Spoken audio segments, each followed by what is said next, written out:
conquête de la souveraineté passe avant tout par l'exploitation des ressources nationales au profit de nos populations.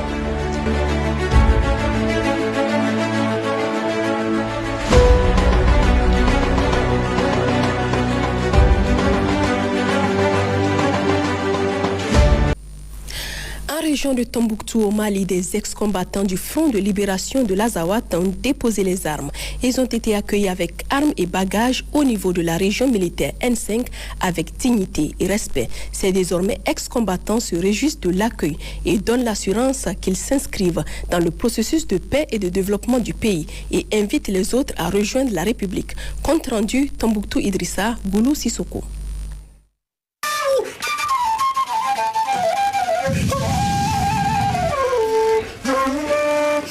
Ils sont 8 combattants, dont 5 physiquement présents, du Front de libération de l'Azawad qui se rendent avec armes et bagages aux autorités militaires de la 5e région. Ils étaient équipés d'un véhicule avec un 12-7, un PKM, 5 PM et plusieurs munitions. Ces désormais ex-combattants entendent s'insérer dans le processus de paix et de développement du pays. Nous sommes retournés à la République pour notre dignité, la dignité de notre cher pays et celle de nos familles. Nous sommes là à cause du respect de l'héritage que nous ont laissé nos ancêtres. Et nous sommes revenus en toute sincérité parce que nous sommes conscients que le désordre ne construit pas les nations. Nous sommes très fiers de notre République et de nos autorités actuelles. Nous saluons le commandant militaire qui nous a réussi et nous saluons tous ces éléments.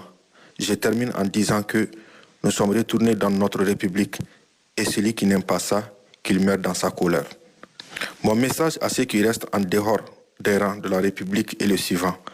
Si vous avez de la dignité, retournez dans votre pays. Quittez la rébellion et le banditisme. Quittez les rangs des trafiquants de drogue, des criminels et des terroristes. Et retournez dans votre pays pour vivre dans la liberté et dans la dignité. Le traitement que nous avons reçu depuis notre arrivée ici est excellent et fraternel. Je réitère encore une fois mes remerciements et ma considération au commandant militaire qui nous a réservé un accueil respectueux. Ainsi, je remercie tous ces éléments. Au cours de ces différentes patrouilles dans le cadre de la sécurisation du secteur 3 de l'opération Maliko, un jeune de 18 ans a été arrêté en possession d'un talkie-walkie qui lui servait à donner des informations aux groupes armés terroristes sur les mouvements de l'armée. Après plusieurs jours de détention, il a été libéré et remis à ses parents. Il s'engage à s'éloigner des groupes armés terroristes. J'ai été arrêté dans un petit village appelé Marache dans la zone de l'Éré. Depuis que les femmes m'ont arrêté en possession d'un talki, je suis bien traité ici et rien de mal ne m'est arrivé.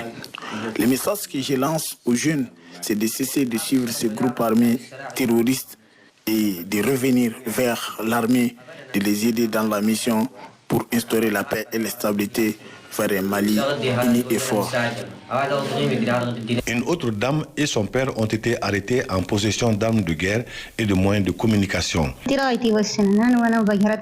femmes nous ont arrêtés, moi et mon père, en possession d'un talki et d'une arme de guerre. Depuis qu'on nous a menés ici, nous sommes bien traités, rien de mal ne nous est arrivé jusqu'à présent. Le message que j'ai à lancer aux gens qui sont dans la même situation que nous, c'est de revenir vers nos autorités, de les aider pour que la paix et la stabilité puissent régner et de cesser d'aider ces groupes terroristes et qui continuent toujours quand même à faire du mal à nos populations et d'aider l'armée pour que la paix et la stabilité, le vivre ensemble puissent régner pour que nous puissions amener nos animaux en pâturage là où nous voulons et quand nous voulons. Je remercie les autorités. Cette reddition et différentes actions survenues dans le secteur de l'opération Maliko prouvent à suffisance que le travail des hommes sur le terrain est en train de porter fruit et s'inscrivent en droite ligne des objectifs fixés par la hiérarchie militaire dans le cadre de la lutte contre le terrorisme. Par rapport à cette action, c'est une initiative salutaire qui est encouragée au plus haut niveau par les plus hautes autorités. Et c'est aussi le résultat des efforts déployés par les autorités politiques et militaires. Et ce qui a amené, ce qui nous a amené à ce résultat aujourd'hui. Donc nous pouvons nous féliciter des efforts déployés, des instructions transcrites en ordre par l'état-major général au théâtre et puis depuis le théâtre jusqu'au niveau des secteurs. Donc par rapport à ces éléments aussi qui sont arrivés, c'est des frères, nous leur disons qu'ils soient les bienvenus. Et pour ceux qui sont qui sont encore en train de réfléchir, nous leur disons que la porte est grandement ouverte.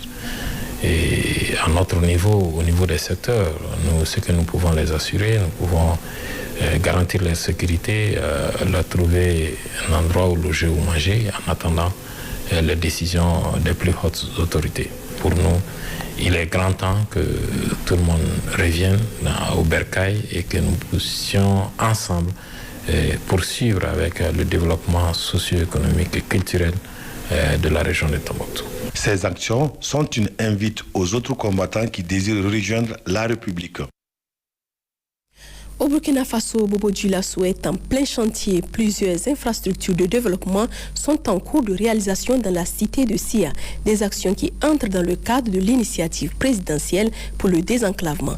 Plusieurs tronçons, dont celui reliant l'avenue Chalon en Champagne au Port Sec, soit un total d'environ 20 km, ont été visités par une de nos équipes vendredi dernier pour constater l'effectivité des travaux.